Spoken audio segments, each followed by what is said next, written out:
Hello வணக்கம் Dilip Kumar. Crypto கரன்சிங்கிறது ஒரு மிகப்பெரிய ஸ்கேம் அப்படின்னு ஒரு சில பேர் சொல்றாங்க. சில பேர் சொல்றாங்க கிரிப்டோ கரன்சி தான் ஃபியூச்சர்னு சொல்றாங்க. இதுல எதை நம்புறதுன்ற குழப்பம் உங்களுக்கு இருக்கா? அப்ப இந்த கிரிப்டோ கரன்சினா என்னன்றத பத்தி எனக்கு தெரிந்த என்னுடைய நாலேஜ்ல இருக்கக்கூடிய சில தகவல்களை இந்த வீடியோல ஷேர் பண்றேன். வீடியோவை ஸ்கிப் பண்ணாம முழுமையா பாருங்க. கிரிப்டோ கரன்சினா என்ன? கிரிப்டோ கரன்சிங்கிறது ஒரு ஃபியூச்சரிஸ்டிக் டிஜிட்டல் விர்ச்சுவல் கரன்சி அல்லது டீசென்ட்ரலைஸ்டு கரன்சி. புரியல? நீங்க தெளிவா சொல்லுவீங்கன்னு தான் வீடியோ பார்க்க வந்தோம். இதெல்லாம் எங்களுக்கும் தெரியும் என்கிற உங்க மைண்ட் வாய்ஸ் எனக்கு புரியுது. உங்களுக்கு புரியுற மாதிரி சொல்றேன்.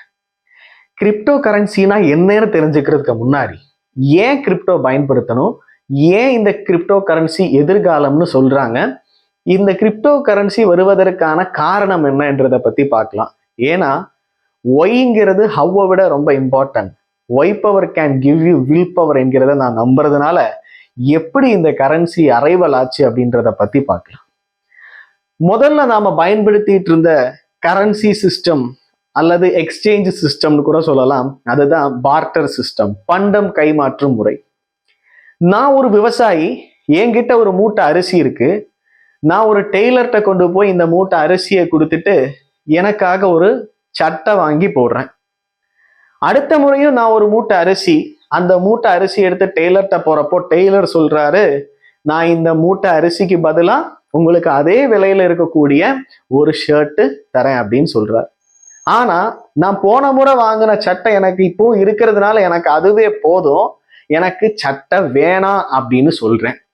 இப்போ அந்த டெய்லருக்கு அவருடைய ஷர்ட்டை எனக்கு விற்கவும் முடியாது, என்னுடைய மூட்டை அரிசி எனக்கு அவருக்கு கொடுக்கவும் முடியாம ஒரு சூழ்நிலை ஏற்படுது. ஸோ இந்த மாதிரி ஒரு ப்ராப்ளம் ஏற்பட்டப்பதான் இரண்டாவது ஃபேஸ் ஆஃப் கரன்சி உருவாகுது. அதுதான் ப்ரீஷியஸ் மெட்டல்ஸ், கோல்டை பயன்படுத்தி, சில்வர் கோல்டு எல்லாமே இருந்தாலும் அதிகமா கோல்டை பயன்படுத்தி பொருள் வாங்கலாம். என்கிட்ட இருக்கிற கோல்டை நான் ஒரு ஷாப்ல கொடுத்து எனக்கு தேவையான பொருளை வாங்கிக்கலாம். அந்த ஷாப் ஓனர் என்ன பண்ணுவாரு, அவரு நான் கொடுத்த அந்த கோல்டை பயன்படுத்தி அவருக்கு தேவையான என்ன பொருட்கள் வேணும்ன்றாலும் வாங்கிக்கலாம். இதுல என்ன ப்ராப்ளம்? ஒரு சில பேரு அதிகப்படியா வியாபாரம் செய்ய ஆரம்பிக்கிறாங்க. அப்போ அவங்க கிட்ட அதிகமான கோல்டு தங்க ஆரம்பிக்குது. அந்த கோல்டு தங்குறதுனால அதை பாதுகாக்கிறதுக்கும் ஓரிடத்துல இருந்து இன்னொரு இடத்துல எடுத்து செல்றதுலயும் ரொம்ப சிரமங்கள் ஏற்பட்டது. அப்பதான் யோசிச்சு மூன்றாவது ஃபேஸுக்குள்ளாடி வரும். இந்த மூன்றாவது ஃபேஸ் தான் பேப்பர் பிரிண்டட் கரன்சி.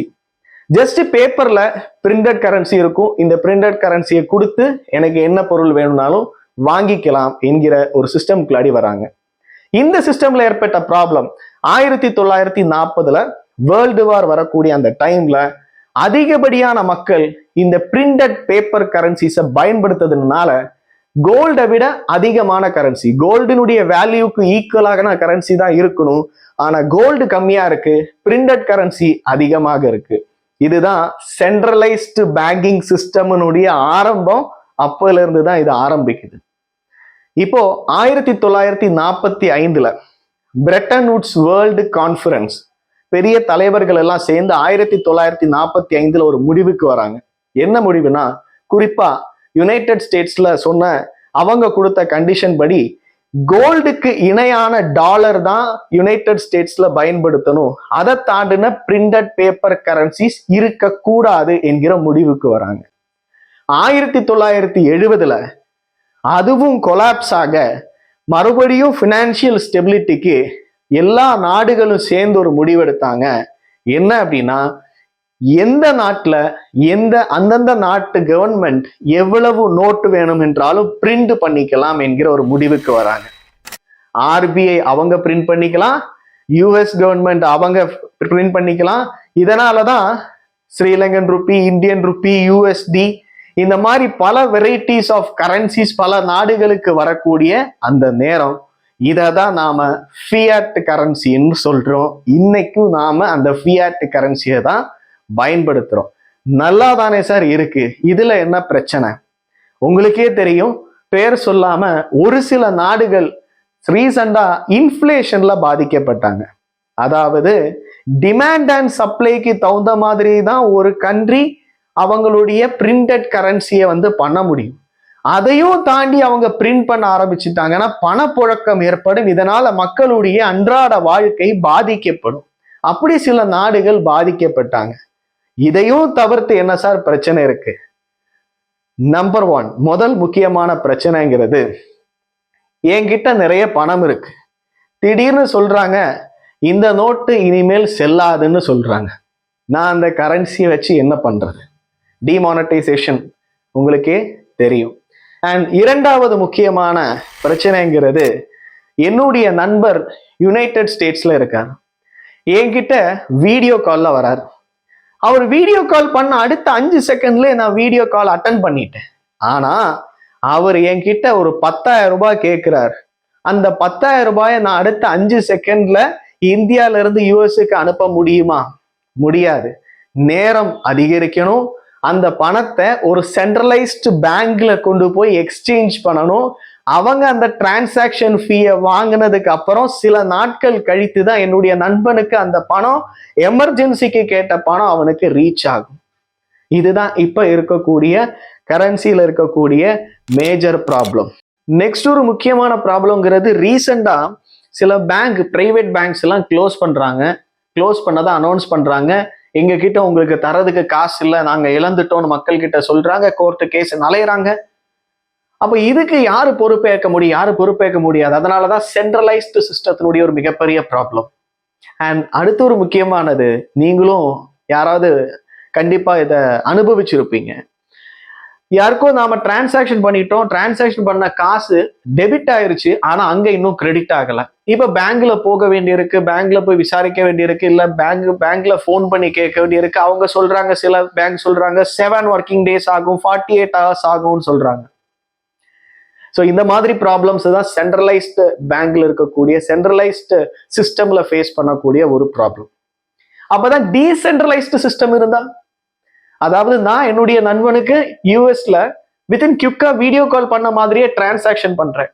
அப்ப வீடியோ கால் வந்து குயிக்கா பண்ண முடியுது. அந்த அளவுக்கு அப்டேஷனா இருக்கும் போது இந்த கிரிப்டோ கரன்சி தான் அந்த அளவுக்கு அப்டேஷனா என்ன சொல்லுதுன்னா, குயிக் டிரான்சாக்ஷன் நான் வந்து பண்ணிக்கலாம். அது இந்தியன் ருப்பியா இருக்கணும்ன்ற அவசியம் இல்லை, அது யூஎஸ்டியா இருக்கணும்ன்ற அவசியம் இல்லை, அது ஸ்ரீலங்கன் ருப்பியா இருக்கணும்ன்ற அவசியம் இல்லை. என்னால குயிக்கா வந்து டிரான்சாக்ஷன் பண்ண முடியுது. அதுக்கு ஒரு பிளாக்ஸ் உருவாகுது. அதனாலதான் சொல்றோம் இதை பிளாக் செயின் டெக்னாலஜி அப்படின்னு சொல்றோம். ஸோ மை டியர் ஃப்ரெண்ட்ஸ், எப்படி வந்து பார்ட்டர் சிஸ்டம், அதாவது பண்டம் கைமாற்று முறைக்கு அப்புறம் தங்கத்தை கொடுத்து பொருள் வாங்கினாங்களோ, கோல்டு பெக்டு சிஸ்டம், அதே மாதிரி இன்னைக்கு தங்கத்தை மக்கள் அசெட்டா பாக்குறாங்க, டிரான்சாக்ஷனா பார்க்கல. ஏன்? தங்கத்தினுடைய விலை அதிகரிக்க அதனால இன்னைக்கு தங்கத்தை அசெட்டா பாக்குறாங்க. இன்னைக்கு வாங்கி வச்சா நாளைக்கு விலை ஏறுமே. அதே மாதிரி தான் கிரிப்டோ கரன்சிங்கிறது இன்னைக்கு ஒரு அசெட்டா தான் மேக்சிமம் பீப்புளும் பாக்குறாங்க. எதனால அசெட்டா பாக்குறாங்க? பிகாஸ் இது ஃபியூச்சர்ல அதனுடைய ரேட் இன்க்ரீஸ் ஆகுன்றதுனால இதை ஒரு அசெட்டாக பாக்குறாங்க. ஸோ இந்த கிரிப்டோ கரன்சியில 2007-8 காலகட்டத்தில் உருவான first one of the variety of crypto காயின்ங்கிறது தான் பிட் காயின். ஸோ இதை பத்தியெல்லாம் நம்ம அடுத்தடுத்த வீடியோல இன்னும் டீப்பா பேசலாம். அந்த பிட்காயின் மாதிரி இன்னைக்கு பல வெரைட்டிஸ் ஆஃப் கிரிப்டோ கரன்சிஸ் இருக்கு. எக்ஸாம்பிள் எத்தீரியம் இருக்கு, அண்ட் லிட் காயின் இருக்கு. இந்த மாதிரி பல வெரைட்டிஸ் ஆஃப் காயின்ஸ் வந்து கிரிப்டோ கரன்சிஸ் வந்து இன்னைக்கு மார்க்கெட்ல இருக்கு. இன்னைக்கு மேக்சிமம் பீப்புள் அதை அசெட்டாவும் பாக்குறாங்க, ஒரு பக்கம் ட்ரேடிங் பண்ணியும் ஏர்ன் பண்றாங்க. இந்தியன் கவர்மெண்ட் ஐஎன்ஆரா மாத்துறப்போ 30% 30% வரி கட்டணும்னு சொல்லியிருக்காங்கன்னா இது எந்த அளவுக்கு ஃபியூச்சர் இருக்குன்றத நீங்களே யோசிச்சு பாருங்க. இப்போ உங்களுக்குள்ளாடி சில கேள்விகள் இருக்கலாம். சரி, இதுக்கு ஓனர் யார்? நீங்க இந்த பிளாக் செயின் டெக்னாலஜின்னு எல்லாம் சொல்றீங்க, ஓனர் யார்? அதுக்கு பதில், இன்டர்நெட்டினுடைய ஓனர் யார்? அதே மாதிரி தாங்க decentralised system. So my dear friends, இந்த வீடியோல கிரிப்டோ கரன்சினா என்னன்றதும், அந்த கிரிப்டோ கரன்சி என்னன்றதை விட ஒய், ஏன் பயன்படுத்தணும், எப்படி அது ஃபார்ம் ஆச்சு, அதனுடைய வரலாறு என்னன்றதை பத்தி இந்த வீடியோல நான் உங்களுக்கு புரியுற மாதிரி சொல்லியிருக்கேன்றத நான் நம்புறேன். அண்ட் இதையும் தாண்டி உங்களுடைய கேள்விகள் என்னென்ன இருக்கும். சார், நானும் இதெல்லாம் கேள்விப்பட்டிருக்கேன், நானும் இது மாதிரி வகுப்புகளும் எடுத்திருக்கேன், ஆனா இழந்துட்டேன், ட்ரேடிங் பண்ணி எல்லாத்தையும் இழந்துட்டேன், நான் இன்வெஸ்ட் பண்ணேன் ஆனா வேலட்டை காணோம், இதுல எப்படி ஒர்க் ஆகுன்றது எனக்கு தெரியல, இதுல எல்லாம் எதிர்காலம் இல்லை சார், இது ஒரு மிகப்பெரிய ஸ்கேம், இது ஸ்கேமா அப்படின்ற கேள்விக்குறியோட கூட இப்போ நீங்க இந்த வீடியோ பாக்குறீங்கன்னா வரிசையா அடுத்தடுத்த வீடியோ பாருங்க. நிச்சயமா இதுக்கான பதில் உங்களுக்காக காத்துட்டு இருக்கு. ஸோ இவ்வளவு நேரம் பொறுமையா நிதானமா இந்த வீடியோ பார்த்தவங்க எல்லாருக்கும் என்னுடைய மனமார்ந்த நன்றியை தெரிவித்துக் கொண்டு அடுத்த வீடியோல விரைவில் சந்திக்கலாம். நன்றி.